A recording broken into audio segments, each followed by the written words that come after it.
आत्मीय भाइयों एवं बहनों, प्रणाम। पुस्तक विकृत चिंतन रोग शोक का मूलभूत कारण।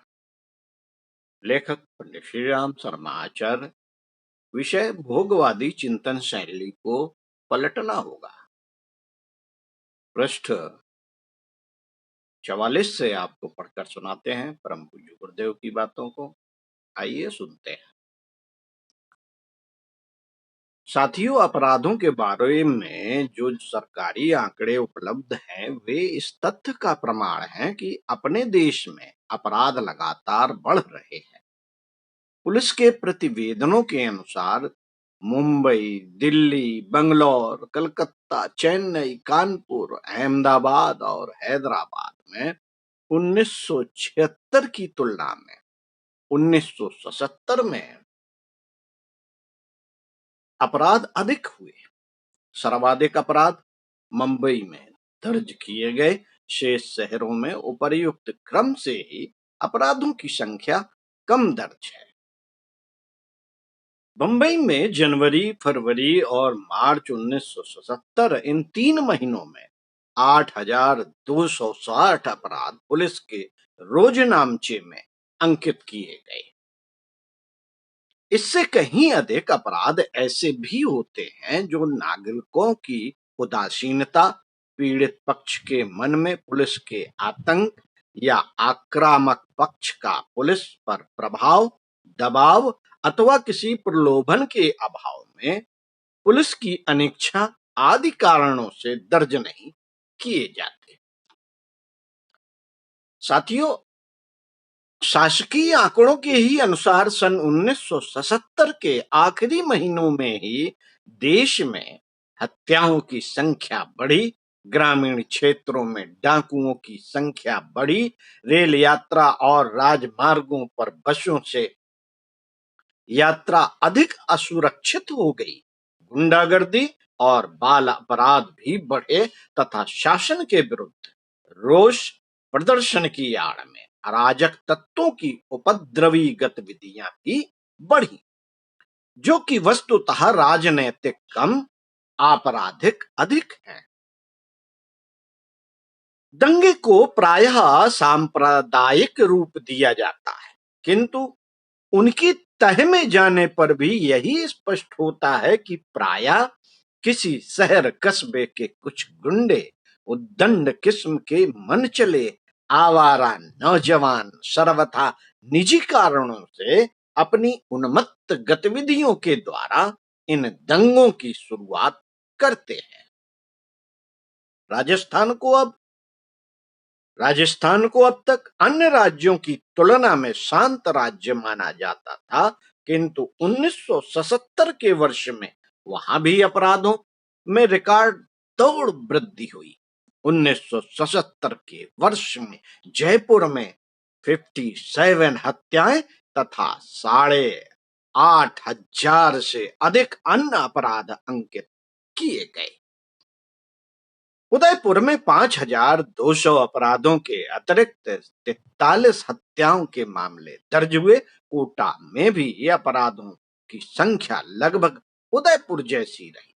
हत्याएं 45 दर्ज की गईं, जबकि गंगानगर में हत्याओं की संख्या जयपुर के बराबर अर्थात 57 रही। पाश्चात्य चिंतन शैली के अभ्यस्त कई समाज शास्त्रियों के अनुसार हत्याओं और अपराधों में यह वृद्धि आवश्यक है। क्यों? क्योंकि भारतीय समाज आज संक्रमण काल से गुजर रहा है और औद्योगिक क्रांति के दबाव में नए सामाजिक तनाव पैदा हो रहे हैं। आर्थिक दबाव यानी गरीबी तथा शहरीकरण जनित गुमनामी यानी अपरिचय की सुविधा जिसके मुख्य कारण बताए जाते हैं। सामाजिक जागरूकता की वृद्धि गरीबों में धनिकों के प्रति क्षोभ उत्पन्न करती है तथा शहर में एक दूसरे के कुलशील तौर ठिकानों का अता पता न होने से अपराध कर गुमनाम हो जाना आसान हो जाता है। ऐसा इन समाजशास्त्रियों द्वारा विश्लेषित किया गया। यदि विभिन्नता और संपन्नता की भीषण विषमता से उत्पन्न तनाव अपराधों का मुख्य कारण रहा होता, तो अमेरिका में इस तनाव का अभाव है। तब वहां गंभीर अपराध नहीं होने चाहिए। किंतु वास्तविकता इससे विपरीत है। अमेरिका के प्रति आधा घंटे में एक हत्या हो जाती है। दूसरी ओर यदि गुमनामी या अपरिचय की असुविधा स्वाभाविक रूप में अपराध वृत्ति को उभारने वाली हुआ करती, तो तीर्थयात्री भी अपरिचित स्थानों पर जाकर भीड़ भक्कड़ में अपराध किया करते, जबकि वे लोग तीर्थ यात्रा के दौरान सामान्य से अधिक ही उत्कृष्ट आचरण का प्रयास करते हैं। स्पष्ट है साथियों, स्पष्ट है कि अपराधों की जड़ साधनों की प्रचुरता या अभाव अथवा अवसरों की उपलब्धि से संबंधित नहीं, अपितु वह मानवीय चिंतन से संबंधित है। सामाजिक परिवेश अवरोधों के लिए उत्तरदायी तो है, किंतु सामाजिक परिवेश का आर्य समाज का भौतिक ढांचा या समाज में साधनों उपकरणों का औसत नहीं है, अपितु समाज में किन गुणों मूल्यों और आदर्शों की प्रतिष्ठा है, इससे सामाजिक परिवेश बनते हैं। मित्रों, जब तक सामाजिक परिवेश मानसिक उद्योगों को बढ़ाने वाला रहेगा, समाज में उद्धताचरण और अपराध क्रम बढ़ते रहेंगे।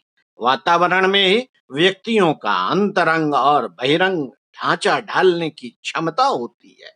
यदि वर्तमान ढांचे अस्वस्थ, असुंदर और अशिव रूपों का निर्माण करने वाले प्रतीत होते हैं, तो उनका स्वरूप परिवर्तित करने की ही आवश्यकता है। छोटी श्रेणी के पशु मात्र शरीर स्वार्थ की पूर्ति के लिए हत्याएं करते हैं, किंतु मनुष्य तो ऐसी भी हत्याएं और अपराध करते देखे जाते हैं जिनसे न तो उनके शरीर को कोई लाभ पहुंचता है, न ही मन को। यह चिंतन भावनाओं की विकृत नहीं तो और क्या है? अपराधी प्रवृत्ति भय, आशंका, अविश्वास, घृणा और क्षोभ की अधिकता से बढ़ती है। इन पर रोक लगाने का काम अंतःकरण की वे अवस्थाएं ही कर सकती हैं जिन्हें आस्तिकता, धार्मिकता, आध्यात्मिकता, सदाशयता, सद्भावशीलता, संस्कार संपन्नता के रूप में जाना जाता है। सरकारी रोकथाम से बात अधिक बनती नहीं। सरकारी रोकथाम के आधार कानून, औजार और पुलिस है। विकृत वातावरण में ये दोनों ही उद्देश्य पूर्ति में विफल, अक्षम सिद्ध हो जाते हैं। यह शिकायत आए दिन की जाती है कि पुलिस प्रशासन में ईमानदार, निष्ठावान लोगों की कमी है। परंतु सोचने की बात यह है कि पुलिस आसमान से नहीं टपकती। पुलिस के लोग और जनता एक ही ढांचे की उत्पत्ति है। पुलिसमैन, अपराधी तथा पीड़ित तीनों ही साथ साथ गांव की धूल भरी पगडंडियों में, हरे भरे खेत खलिहानों के बीच बाढ़ और सूखे की मार सहते हुए बढ़ते हैं, या फिर कस्बों शहरों के मोहल्लों में साथ साथ खेलते घूमते बड़े होते हैं। यदि उस वातावरण में ही करुणा, संवेदना, कोमलता की भावनाएं ही उभारने वाले तत्व पर्याप्त मात्रा में रहें, तो अपराध की प्रवृत्तियां कभी भी बढ़ नहीं सकती। मित्रों, जहां तक कानूनों की बात है, हर काम के विरुद्ध कानून है। अपराधियों के लिए जेल, पुलिस, न्यायालय की पूरी व्यवस्था है। जांच पड़ताल के लिए गुप्तचरों का सरकारी तंत्र है। इन सब पर भारी खर्च भी होता है, किंतु अपराध दिन दहाड़े जारी है और बढ़ रहे हैं। 50% अपराध तो अंकित ही नहीं किए कराए जाते हैं। जो दर्ज होते हैं उनमें भी 10% पकड़ में नहीं आते। जितने लोग पकड़े जाते हैं उनमें से 3/4 तिकड़म, तकरीब, तरकीब, धन, आतंक, प्रभाव, दबाव से छूट जाते हैं। दंड प्रक्रिया गुनाह है ही। दंड प्रक्रिया दुरूह है, दुरूह ही है। एक साधनहीन को न्याय पाना कठिन हो जाता है। निसंदेह पुलिस, न्यायालय, कारागार सभी की अत्यधिक आवश्यकता है, किंतु अपराधों की रोक इतने भर से नहीं हो सकती। ये प्रतिबंधात्मक कार्यवाहियां तो अनित अत्याचार के वृद्धि पर कुछ सीमा तक रोक लगा सकती हैं। मुख्य आवश्यकता उन दुष्प्रवृत्तियों की प्रेरणा के आधारों को ही समाप्त करने की है जो इन अपराधों तथा न्याय व्यवस्था में होने वाली चालाकियों के लिए उत्तरदायी है। जब तक अधिसंख्य जनता का मन दुष्प्रवृत्तियों को पकड़े रहेगा, तब तक अपराधों की बाढ़ सामाजिक बंधनों, मर्यादाओं को इसी प्रकार तोड़ती रहेगी। साथियों, सर्वसाधारण अपराधियों और पुलिस को कोस कर अपने को कर्तव्य मुक्त तथा सज्जन मान बैठते हैं। इस भयानक शांति का कारण भी चिंतन की, इस भयानक भ्रांति का कारण भी चिंतन की विकृति ही है। अपराध अनायास और अनीत का मौन दर्शक बना रहकर वह उसमें सहयोगी हो रहा है।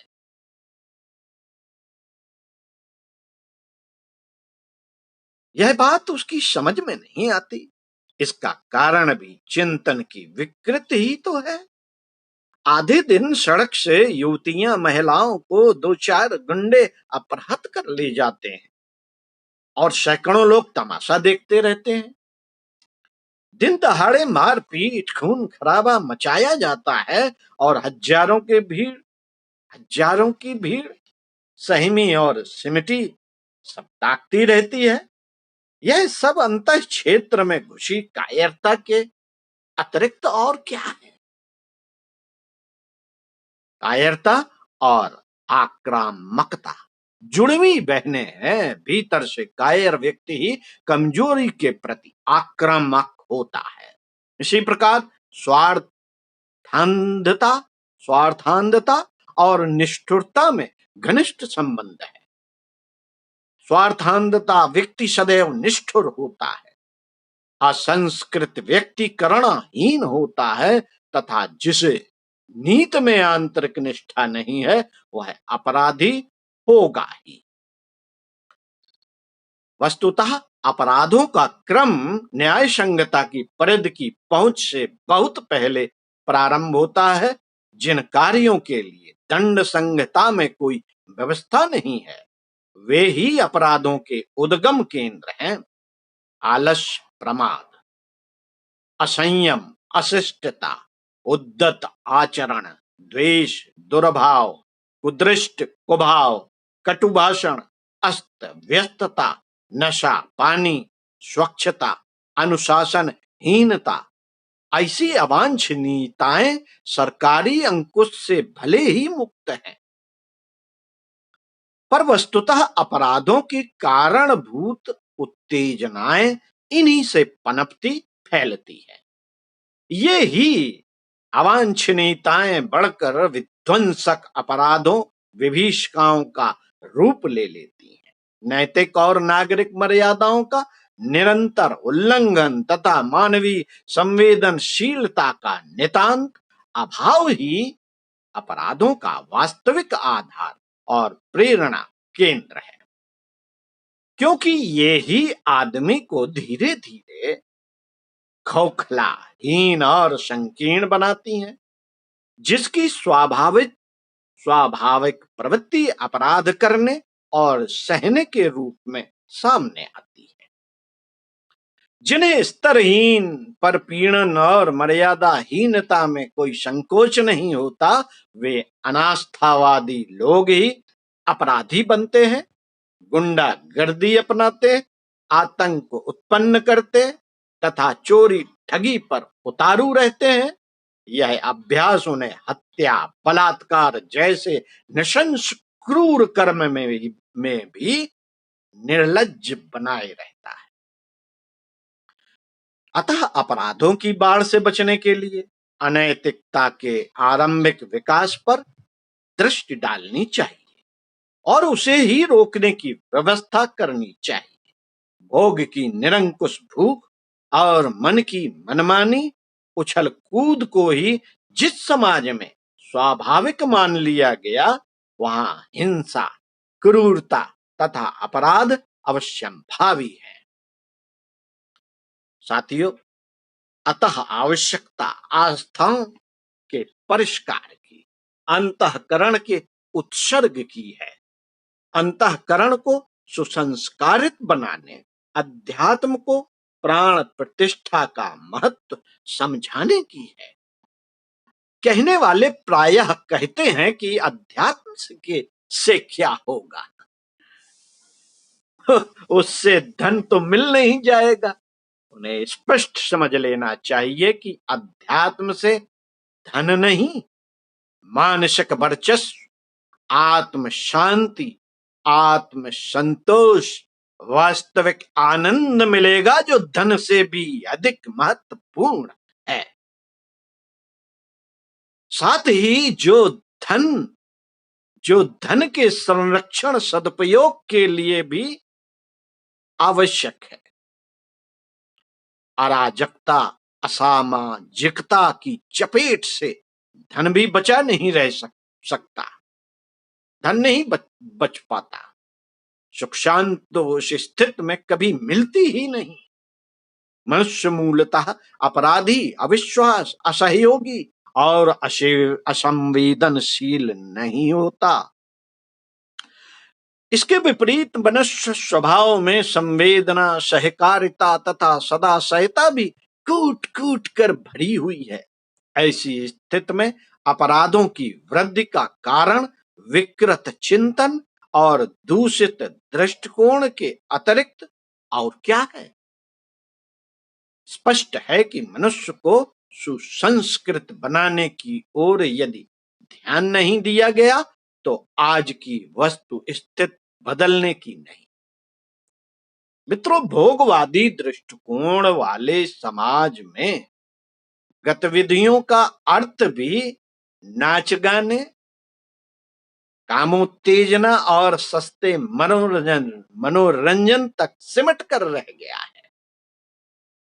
किंतु वास्तविक सांस्कृतिक गतिविधि वह है जो व्यक्ति को सांस्कृतिक चेतना से संपन्न, सुसंस्कारित बनाए, उसमें सिद्धांतों, विचारों की समझ पैदा करे और सही दृष्टि दे।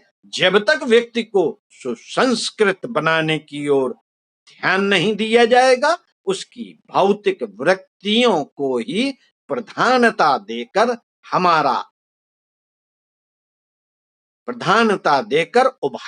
उछाला जाता रहेगा। किसको? वृत्तियों को, भौतिक वृत्तियों को। जब तक समाज में पशु प्रवृत्तियों का प्रधान भी बना रहेगा, तब तक। अतः आवश्यकता इस बात की है कि अपराधों को दंड देने और अपराधों की धरपकड़ पर जितना ध्यान दिया जाए और खर्च किया जाए, सांस्कृतिक चेतना के प्रसार हेतु उससे अधिक ही हो। इसे ही आध्यात्मिक वातावरण का निर्माण, प्रसार कहा जाता है। जब तक उत्कृष्ट चिंतन और आदर्श आचरण की महत्ता व्यक्ति के अंतःकरण में अंकित नहीं होगी, अपराधों की वास्तविक रोकथाम और समाप्ति संभव नहीं। पंडित श्री राम शर्मा, आचार्य। ओम शांति।